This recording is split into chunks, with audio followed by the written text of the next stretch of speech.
Okay, so we'll get going again. So one of the issues I always have with this course is that many people will look up the internet and get definitions for some of the key areas we're going to be talking about: renewable energy, sustainable energy, and net zero. And many of the things on the internet are wrong. So I always say this every year: please be aware that a lot of the things on the internet are not correct, particularly when it comes to energy. There's a whole climate change skeptic community that like to put false information out. And there's also many energy companies or people working in energy that put out wrong statistics and wrong data. So you need to be quite careful of the sources that you use. Now, one of the independent ones is the International Panel on Climate Change. And when we come to renewables, the sensible definition of renewables is their use, which there's the link to the document at the bottom, and it's any form of energy that is replenished by natural processes at a rate that equals or exceeds its rate of use. Now, I think everybody can agree that that's a pretty reasonable definition for renewable energy. So when we actually start to look at which technologies are renewable and which ones are not renewable, this is where certainly Wikipedia has got a lot of mistakes. So hydro, solar, wind, vibrations, some biomass is renewable, some RF, and some geothermal. But you'll see when we actually talk about biomass and geothermal, geothermal in particular is not replenished for most of its present uses, certainly at the rates that it's being used at. So actually most of the geothermal power stations actually have, over time, the amount of energy that they're pulling out of the earth reduces, and eventually that energy will stop. So not all geothermal is renewable, and you need to be careful that that the use of the energy actually equates to the amount that's being replenished. The other thing that Wikipedia certainly has got wrong is it classifies nuclear fission as renewable. Now you're consuming the fissile fuel. It's definitely not a renewable technology by the vast majority of scientists. So again, you need to be quite careful about this. Oil, gas, most fossil fuels, I think everybody agrees they're non-renewable resources. As I've just said, a lot of geothermal is non-renewable and a lot of the biomass is non-renewable. So you can see you've actually got to go through the scientific part of this to understand what's renewable and what's not. Now, the next one I'm going to talk about, sustainable energy. So there is a very specific definition that is used for sustainable energy, predominantly, well, particularly from scientists, but also it's been agreed by countries, and it's been agreed through the United Nations and their Brundtland's Commission in a document called Our Common Future from 1987. And sustainable energy needs to meet 3 requirements. Now, does anybody know what those 3 requirements are? Please shout out. Sustainable. So, well, what does sustainable mean? What 3 requirements do you need to do to be sustainable? Stable, renewable. Renewable. So actually the first one is a slightly different definition of renewable energy from the IPCC one, but fuel is not significantly depleted by continuous use. Now there's 2 others that are less obvious. Well, one of them's maybe not too, could be obvious. The other one's not. Does anybody know what the other 2 criteria are? Environment friendly. Okay, environmental friendly. Green. So there's no significant pollution or hazards to humans, ecology, or climate systems. Does anybody know the final one? This is a difficult one that most people don't realize. Accessible. Từ nào không? Well, the way it's written, no significant perpetuation of social injustice. So there are many different ways of actually looking at what that means, but it means that the economics around it and the social impacts are not significant. And that can mean many different things in different countries. But it really is, part of it is that the fuel is available. That also means that it's cheap enough that it's available for the vast majority of the population. So there's many different aspects around this, and it changes quite substantially when you go to different countries, and particularly between developing and developed countries, what that actually means. So this is, again, if you look at Wikipedia, they have a whole series of different definitions, but in this course, we're going to stay by the United Nations definition, because that's the one that in most scientific uses of sustainable energy, this is the one that's used. Now let's just give a quick example. So the sun, well, if we look at wood, we have to have forestry. So we plant trees, the trees grow.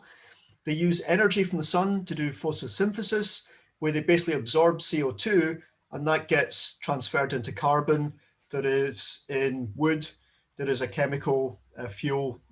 That what we can do is we can chop down the trees once they're mature enough. We get the fuel in a form we can transport. We can then burn that fuel.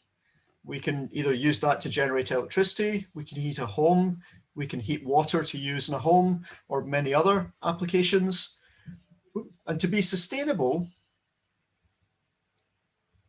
we need to be able to complete the cycle so that it can keep on going around.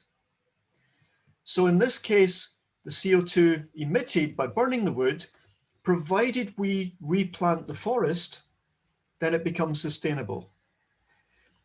If we don't replant that forest, it's not sustainable. So this is the reason I've picked wood as a fuel, because again, depending on whether you replant the trees, once you've chopped them down and started to consume them as a fuel, it may or may not be a sustainable energy source.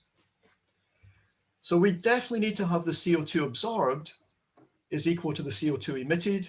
And in this case, we also have to have that fuel source is replenished. So we have to replant trees once we've actually chopped them down to use them as a fuel.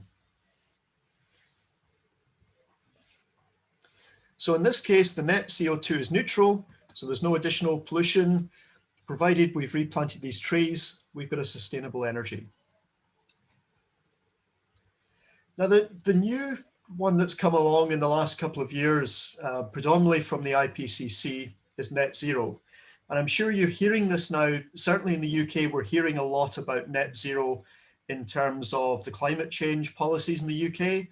And of course, Glasgow will actually be holding the next IPCC meeting. I think it's November or December of this year now. It's been moved back a year. It was supposed to be December in 2020.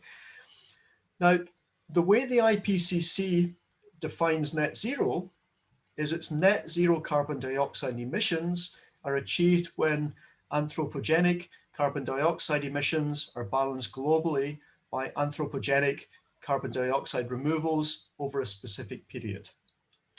Now, I have to admit, when I read that, I had to go and look up what anthropogenic meant. And it means that the CO2 is originating from human activity. So when we look at, I've got some data later on looking at CO2 emissions from different sectors. And forestry, for example, also emits CO2. So plants, when there's no sunlight, will actually emit CO2, but during the day, they consume more of it than they emit during night. But what this course will allow you to do is actually consider how different countries in the world might get to net zero. Now I'm going to show you data for the UK and some global data later on. I want you to really think about, as we go through today's lecture, what does this really mean in terms of net zero? So the UK now has a climate change policy that it wants to get to net zero by 2050. And what I'm going to show you later today is that's pretty tough. So I'm not against net zero. I'm not against moving towards sustainable energy. But what I do want to do in this course is give people a reality check, and it will allow you to listen to politicians who talk about getting to net zero, and it will allow you as a scientist to understand what you really have to do to get to net zero. And that's tough, as you'll see today. It's really tough. It's not impossible, but it's going to require substantial changes from the vast majority of humans on the planet. Significant changes. So you need to start thinking about that as we go through the rest of the lecture. So now I'm going to show you some energy statistics. So the first one is just energy production in the UK in 2017. So in the UK, the UK government every year publishes what's known as the Digest of UK Energy Statistics. It's known as DUKES for short. You can look this up on the internet. It's a government website, and it provides impartial statistics for all the energy consumption and uses in the UK, going back many, many decades to allow you to look at what's going on. So the UK energy production in 2017, it was 8 exajoules. So that's 8 10 to the 18 joules. It's a pretty enormous number. And here's the forms of fuel. So if we look at this, in 2017, 89% of all the energy generated in the UK or used in the UK generates significant carbon dioxide emissions. Significant. And I'll quantify that later in this lecture. By EC definitions, 10% of the UK energy in 2017 came from renewables, 10%. So why are so few renewables used to generate the UK's energy? So that's an open question. I know people might want to shout out. You'll see by the end of today at least some of why that's the case. How much energy in the UK could be generated by renewables? So how much, here's something people can shout out. What percentage of the UK energy do you think could be generated by renewables? 70%. 70%, okay. That's a good target to aim for. Higher, lower? 30 to 35%. Okay. Any more suggestions? 70.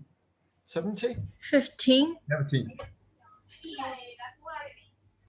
So we have a lot of politicians suggesting it will be 100% by 2050 in the UK.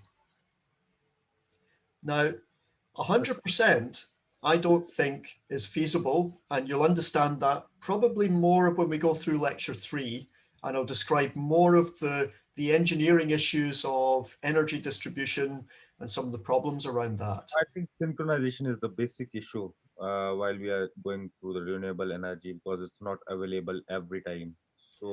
So correct, that's a very good point. We're going to be talking about storage partly at the end of today, and you'll see some of the big issues. Storage is fine for small items like mobile phones, for batteries. But when you start talking about 4 gigawatt power stations or even 1 gigawatt power stations, there's no suitable energy storage for the large amounts of energy that are available. And with renewables, if you have wind turbines, you need a base load to start the wind turbines turning before you can generate electricity. So that base load at the moment is either gas or nuclear in the UK. So you can get down to very low CO2 emissions for the base load. But as you'll see, I don't think you can get to renewable at the moment. It's difficult. That's what I'm saying. Now, it's not to say we can't get to net zero without 100% renewables. We can. And those are the sorts of things to think about as we go through this course. What's practical, what's realistic, but also what are the politicians suggesting we should be doing, and are those practical and realistic? Excuse me? Yes. As you covered the information about nuclear fission, nuclear fission probably does not generate CO2 emission.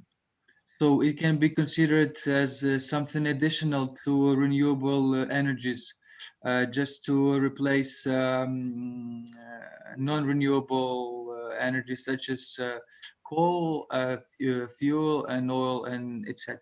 Thanks. That's a good point. It's not 100% correct. What I should say is that everything emits CO2 at some level. The point about most renewables and nuclear is they're very low CO2, and certainly compared to fossil fuels, they're orders of magnitude lower CO2 emission, but they still emit CO2 when you generate electricity or you use them. So that's a key point in this course. You don't get things for free. That's what the laws of thermodynamics teach you. And we will, I'm going to be very clear about that as we go through the course. But you're right that nuclear is certainly a low CO2 form of energy generation and use. But there's also many issues around nuclear, and we'll discuss that later in the course. Excuse me, if I understood you correctly, you mean the energy generation from renewable power plants and nuclear power plants does not exist, but the transportation and some related movements require CO2 emission, right? Well, I'll actually go through this in detail later in today's lectures. So maybe if we hold off, and you can re-ask your question if I don't answer it later on, but there's a specific slide that I think will answer your question. Okay.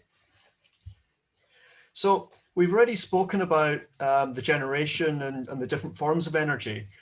How do we consume energy? Well, food is an obvious one. Cleaning, electricity, whether that's in our mobile devices, our IT devices, entertainment, transport, lighting, heating, cooling, different properties, but also the ones maybe people that haven't worked in industry, a lot of industrial processes are significant consumers of energy. So this is steel production, and this is red hot. This is probably 1400 degrees C to make steel.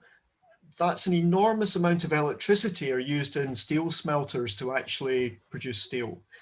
And when we start looking at manufacturing industry, there can be large consumptions of electricity in different manufacturing processes. So all of these things are energy consumers.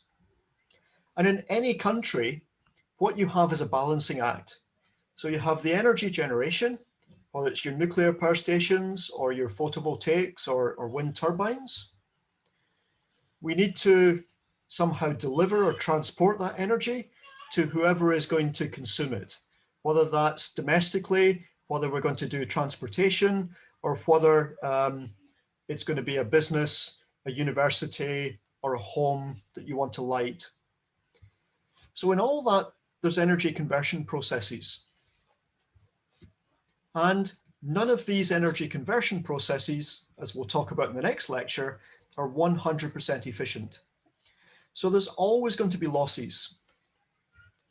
So for every country, the energy generation has to be at least a little bit greater than the energy consumption. Now, I'll show you some data in different lectures about consumption and generation. And renewables, it's already been spoken about. You don't always get the generation with renewables exactly when you need the consumption. But also you'll see even with just straight electricity, there's some examples in the UK where quite significant spikes appear in consumption. So solutions from government. So these are two politicians from the UK, quite old ones now, but there are many more recent politicians. The comments here are the two extremes we typically hear. And I'm sure in all the different countries that the students in this course come from, you've probably got politicians saying similar things. So Michael Meacher is a former Conservative UK Environment Minister, so actually in charge of climate change policies. If we're going to cut greenhouse gases by 60% by 2050, there is no other possible way of doing that except through renewables. This is Bernard Ingram, who used to be the press secretary for 10 Downing Street and the Prime Minister. Anybody who's relying upon renewables to fill the energy gap is living in an utter dream world, and in my view is an enemy of the people. So they're extremes. Who's correct? And this is really what I want to try and teach people in this course. So you can answer these questions for yourself and do it from a science and engineering perspective.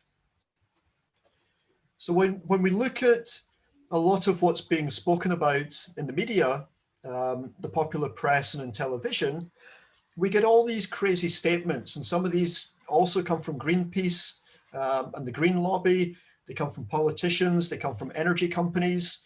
Nuclear is a money pit. We have huge amounts of wave and wind. Well, those things don't really mean anything. We need to produce 8 times 10 to the 18 joules of energy per year in the UK, because that's what we consume. You can do the same numbers for every other country, and we need to generate that. So if we're going to change what goes on in a country and reduce the carbon emissions, as Kelvin first stated, you can't make any changes unless you can first measure what the numbers are. So here's a couple of questions. How much energy do you think an average person consumes? Does anybody have any idea how many kilowatt hours the typical person in their country consumes?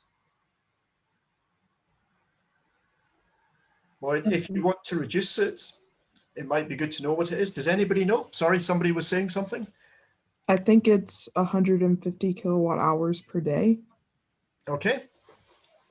Which country are you from? Bermuda. Bermuda. Okay. Thank you for that. Okay, you go. Does anybody else know from their country what the number is? 70 kilowatt hours per day. Okay, person. which country?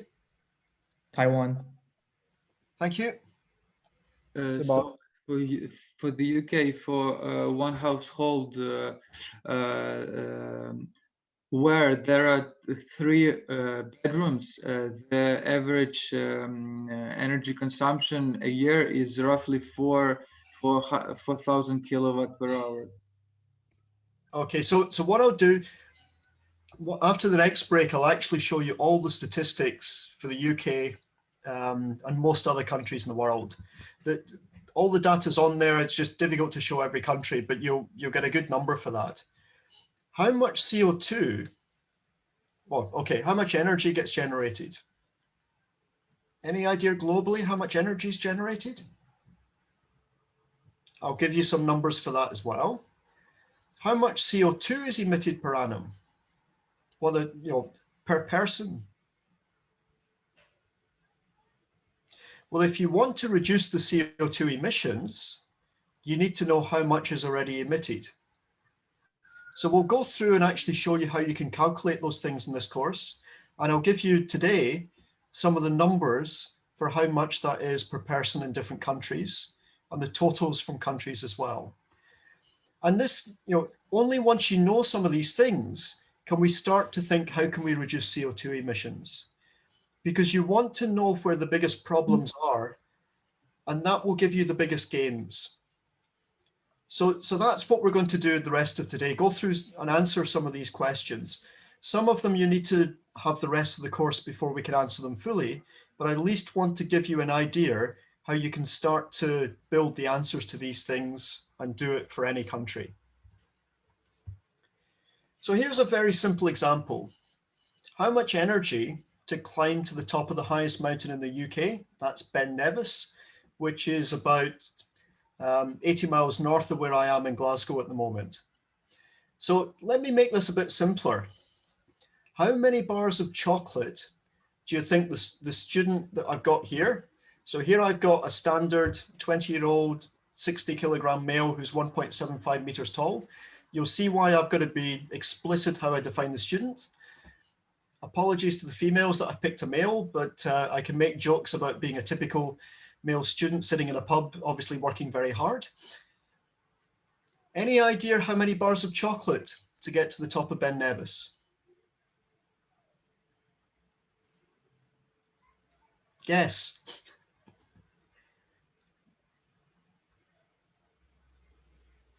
Everybody's a bit shy on a Friday afternoon.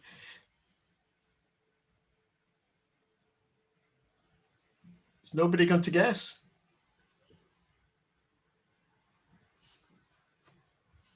Right. 150. 150, thank you. Well, I'm about to show you why you're a bit out. But the point I'm making here is we can calculate it. And this is something I do with school kids because it at least shows you, gives you an idea, a sense of the scale of energy to do different things. So the first thing you need to know is we're going to work out the potential energy. So you need to know the height of Ben Nevis. Now, I know there's a lot of people in this course aren't from Scotland and won't know the height. The height is 1,344 meters if you walk from Fort William at the bottom right up to the top. So if we want to work out the potential energy, it's the mass. You can now see why I've got 60 kilograms.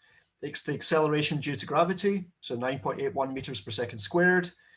And it's the height, which is 1,344 meters. And if you multiply those all together, you're going to get 791 kilojoules. So has anybody got any idea how many bars of chocolate 791 kilojoules is? No, most people don't. So this is really just to point out how difficult it is to know what some of these numbers will mean. Now, the other contributions to the energy consumption in getting to the top, we're going to have kinetic energy. So there's a path that goes up here. The shortest path's about 4.5 miles long for anybody that's done it. Now let's just make the calculation easy. Let's say the person's walking at a meter per second. That's probably quite swift for some people. If you're a serious fell runner, it's probably a bit slow, but it's a good number to give you an idea of roughly what the kinetic energy is. So we've got a half times mass times velocity squared, a half times the 60 kilograms times 1 squared. That gives us 30 joules. So you can see now the kinetic energy is tiny compared to the potential energy. We now need to look at the metabolic rate. So this is why I had to choose a particular person and an age and a height and a mass, because depending on your mass, your height and your age, your metabolic rate is going to be different. So the older you get, the slower your metabolic rate and the less energy you actually consume. Well, the younger you are, the more energy you consume. So if I put the numbers in here, we end up for the 60 kilogram male who was, I think 1.7 meters tall, I'd said, you end up getting 77.5 watts. So 2 hours energetic climb, that's what you're going to be to get to the top. Let's make this a little bit easier, because if you're climbing, it's not going to be your base metabolic rate. You're going to be consuming a bit more energy and your metabolic rate goes up. So let's make it 100 watts, again, just to make the calculation easy. And the energy, well, we want power times time again. So it's 100 watts times 2 hours. So that's 2 times 3,600 seconds. And we get 720 kilojoules. So you can see that this is more comparable with the potential energy. And if we add everything together, we've got our metabolic, our potential energy, and our kinetic energy. We end up with 1,511 kilojoules, and that's just less than half a kilowatt hour. So does anybody get any idea how many bars of chocolate 0.42 kilowatt hours ends up being? We got 150. Any higher or any lower than 150?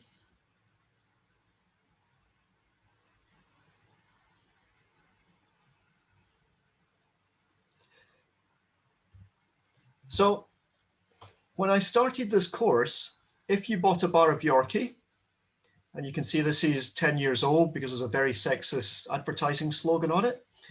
But at that time, one bar of Yorkie was virtually identical to this amount of energy to climb to the top of Ben Nevis we've just calculated.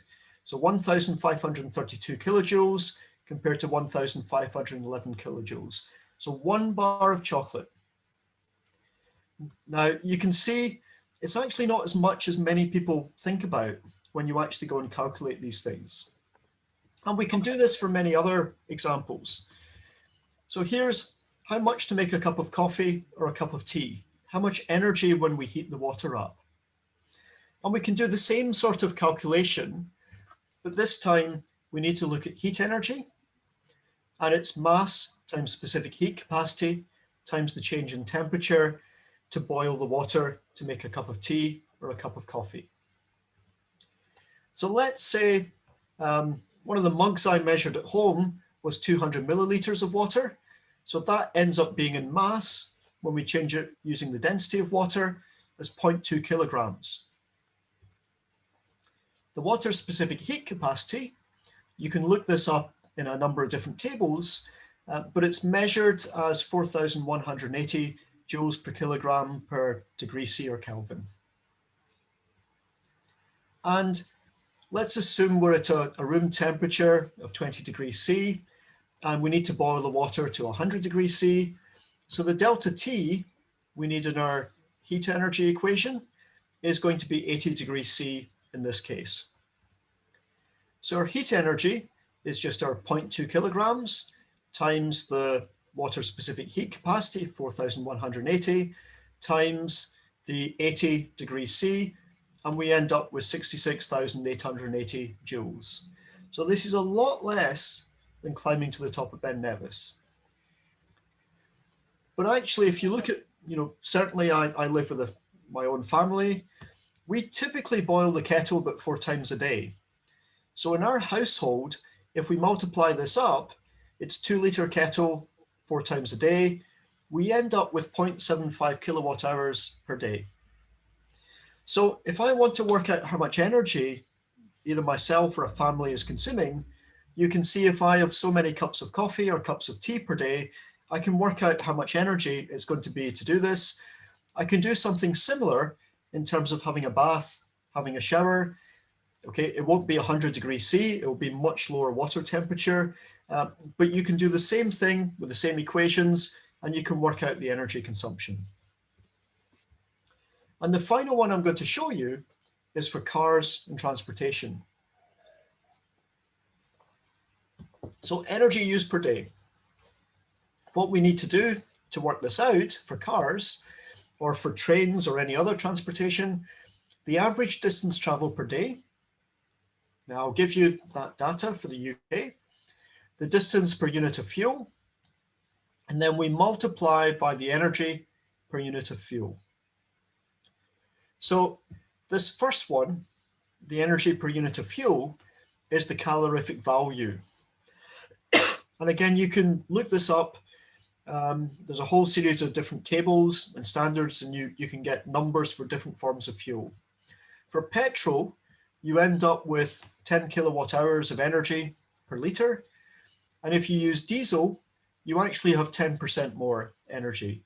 So you have 11 kilowatt hours per liter of fuel. Now we need to look at some of these other numbers. And